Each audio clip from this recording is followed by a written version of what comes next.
بسم اللہ الرحمن الرحیم۔ جشن عید میلاد النبی۔ جشن عید میلاد النبی ایک اسلامی تہوار اور خوشی کا دن ہے جو امت مسلمہ مناتی ہے۔ امت مسلمہ ہر سال اپنے آقا و مولا حضور رحمت للعالمین صلی اللہ علیہ وسلم کی ولادت باسعادت کی خوشی میں مناتے ہیں۔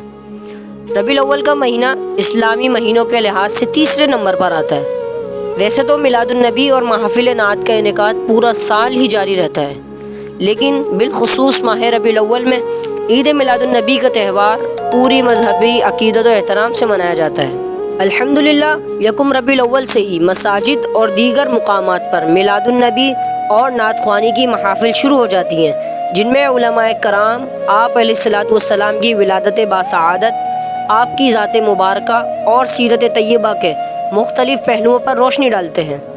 12 ربیع الاول کو کئی اسلامی ممالک میں سرکاری طور پر عام تعطیل ہوتی ہے۔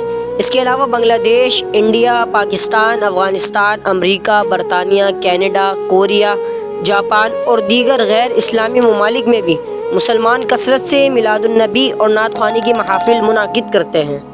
جب اللہ تبارک و تعالی نے اپنے محبوب کریم علیہ الصلاۃ والتسلیم کا ظہور فرمایا تو آسمانوں پر ستارے روشن ہونے لگے۔ اس وقت مصر، کنعان، روم میں قحط آیا ہوا تھا۔ جیسے ہی ہمارے آقا و مولا حضور رحمت للعالمین کی آمد ہوئی تو وہاں بارش برسنے لگی، اور وادی شام جو کئی ہزار سال سے خشک تھی وہاں زمین سے پانی نکل آیا۔ اس وقت جس جگہ آگ کی پوجا کی جا رہی تھی وہ آگ خود بخود بجھ گئی، اور جس جگہ بتوں کی پوجا کی جا رہی تھی وہ تمام بت زمین پر گر پڑے۔ حضرت آمنہ رضی اللہ تعالی عنہا فرماتی ہیں، جب آپ صلی اللہ علیہ وسلم کی ولادت ہوئی تو ساتھ ہی ایسا نور نکلا جس سے مشرق سے لے کر مغرب تک ساری کائنات روشن ہو گئی۔ خالق کائنات نے نہ صرف ساری کائنات میں چراغاں کیا بلکہ آسمان کے ستاروں کو فانوس اور قمقمے بنا کر زمین کے قریب کر دیا۔ حضرت عثمان بن ابی العاص رضی اللہ تعالی عنہ کی والدہ فرماتی ہیں، جب آپ صلی اللہ علیہ وسلم کی ولادت باسعادت ہوئی میں خانہ کعبہ کے پاس تھی۔ میں نے دیکھا کہ خانہ کعبہ نور سے روشن ہو گیا اور ستارے زمین کے اتنے قریب آ گئے کہ مجھے یہ گمان ہوا کہ کہیں وہ مجھ پر ہی نہ گر پڑیں۔ خالق کائنات نے اپنے محبوب کریم صلی اللہ علیہ وسلم کا جشن عید میلاد کیسے منایا؟ اس بارے میں کئی روایات موجود ہیں۔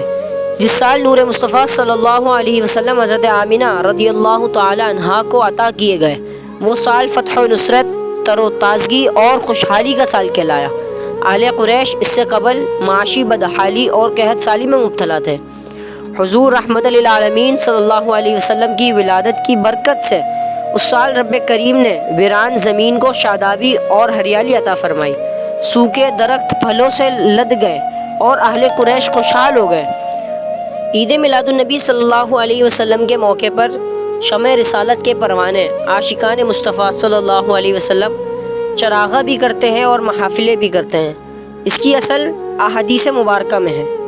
آقا و مولا صلی اللہ علیہ وسلم کا ارشاد گرامی ہے، میری والدہ ماجدہ نے میری پیدائش کے وقت دیکھا کہ ان سے ایسا نور نکلا جس سے شام کے محلات روشن ہو گئے۔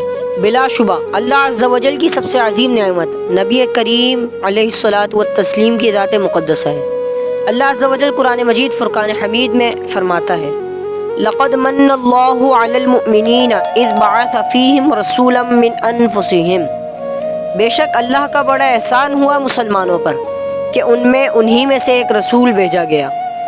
ایک اور مقام پر اللہ عز و جل نعمت کا چرچا کرنے کا حکم بھی ارشاد فرماتا ہے، وَأَمَّا بِنِعْمَتِ رَبِّكَ فَحَدِّثْ، اور اپنے رب کی نعمت کا خوب چرچا کرو۔ آپ علیہ الصلوۃ والسلام نعمت عظمیٰ ہیں۔ خلاصہ یہ ہے کہ عید میلاد منانا لوگوں کو اللہ عز و جل کے دن یاد دلانا ہے، اس کی نعمت عظمیٰ کا چرچا کرنا بھی اور اس نعمت کے ملنے کی خوشی منانا بھی۔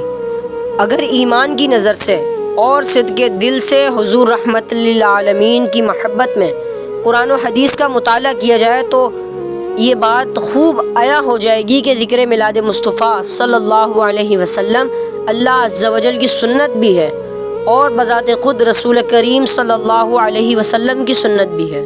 حدیث شریف کی مشہور کتاب صحیح بخاری جلد 2 میں یہ حدیث مبارکہ موجود ہے، جس کا مفہوم یہ ہے کہ ابو لہب کے مرنے کے بعد حضرت عباس رضی اللہ تعالی عنہ نے اسے خواب میں بہت بری حالت میں دیکھا اور اس سے پوچھا مرنے کے بعد تیرا کیا حال رہا؟ ابو لہب نے کہا تم سے جدا ہو کر میں نے کوئی راحت نہیں پائی سوائے اس کے کہ میں تھوڑا سا سیراب کیا جاتا ہوں، یعنی میرے عذاب میں کچھ کمی کی جاتی ہے، کیونکہ میں نے محمد کی پیدائش کی خوشی میں اپنی لونڈی صوفیہ کو آزاد کیا تھا۔ اس بارے میں امام ابن جزری فرماتے ہیں کہ جب حضور رحمت للعالمین کے میلاد کی خوشی کی وجہ سے ابو لہب جیسے کافر کا یہ حال ہے کہ اس کے عذاب میں کمی کر دی جاتی ہے، حالانکہ اس کی مذمت میں قرآن مجید میں آیت مبارکہ بھی نازل ہوئی، تو حضور صلی اللہ علیہ وسلم کے مومن امتی کا کیا عالم ہوگا جو میلاد کی خوشی میں حضور صلی اللہ علیہ وسلم کی محبت کے سبب مال خرچ کرتا ہے۔ قسم ہے میرے عمر کی، اس کی جزا یہی ہے کہ اللہ عز و جل اسے اپنے فضل و کرم سے جنت نعیم میں داخل فرما دے۔ حضرت ابن عباس رضی اللہ تعالی عنہما نے آیت مبارکہ الیوم اکملت لکم دینکم تلاوت فرمائی تو ایک یہودی نے کہا اگر یہ آیت ہم پر نازل ہوتی تو ہم اس دن کو عید مناتے۔ اس پر آپ نے فرمایا یہ آیت جس دن نازل ہوئی اس دن دو عیدیں تھیں، ایک عید جمعہ اور دوسری عید عرفہ۔